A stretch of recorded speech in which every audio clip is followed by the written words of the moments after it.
The Platinum Blonde Man.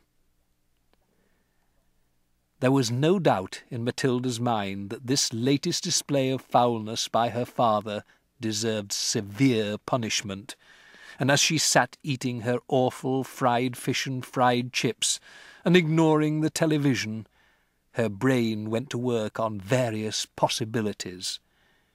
By the time she went up to bed, her mind was made up. The next morning she got up early and went into the bathroom and locked the door.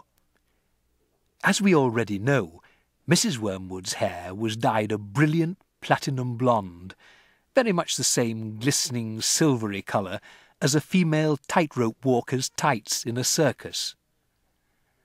The big dyeing job was done twice a year at the hairdresser's, but every month or so in between, Mrs. Wormwood used to freshen it up by giving it a rinse in the wash basin with something called Platinum Blonde Hair Dye Extra Strong. This also served to dye the nasty brown hairs that kept growing from the roots underneath.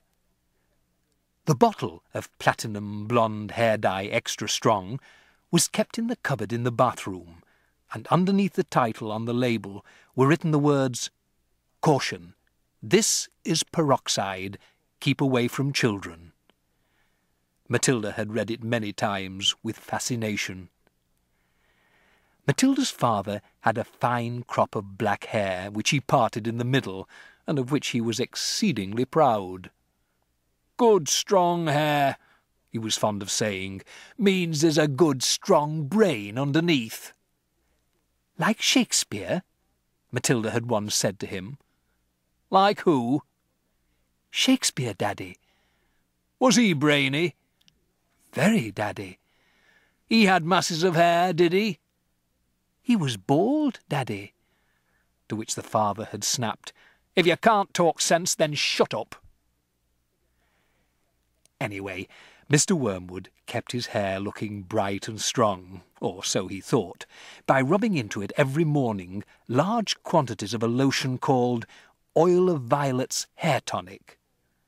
A bottle of this smelly purple mixture always stood on the shelf above the sink in the bathroom, alongside all the toothbrushes, and a very vigorous scalp massage with oil of violets took place daily after shaving was completed. This hair and scalp massage was always accompanied by loud masculine grunts and heavy breathing and gasps of, "Oh, that's better! That's the stuff! Rub it right into the roots," which could be heard clearly by Matilda in her bedroom across the corridor. Now, in the early morning privacy of the bathroom, Matilda unscrewed the cap of her father's oil of violets and tipped 3/4 of the contents down the drain. Then she filled the bottle up with her mother's platinum blonde hair dye, extra strong. She carefully left enough of her father's original hair tonic in the bottle so that when she gave it a good shake, the whole thing still looked reasonably purple. Then she replaced the bottle on the shelf above the sink, taking care to put her mother's bottle back in the cupboard. So far, so good.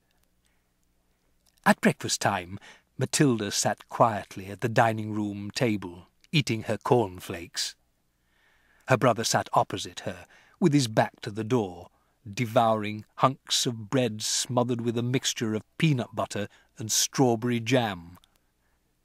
The mother was just out of sight around the corner in the kitchen, making Mr. Wormwood's breakfast, which always had to be 2 fried eggs on fried bread, with 3 pork sausages, and 3 strips of bacon, and some fried tomatoes.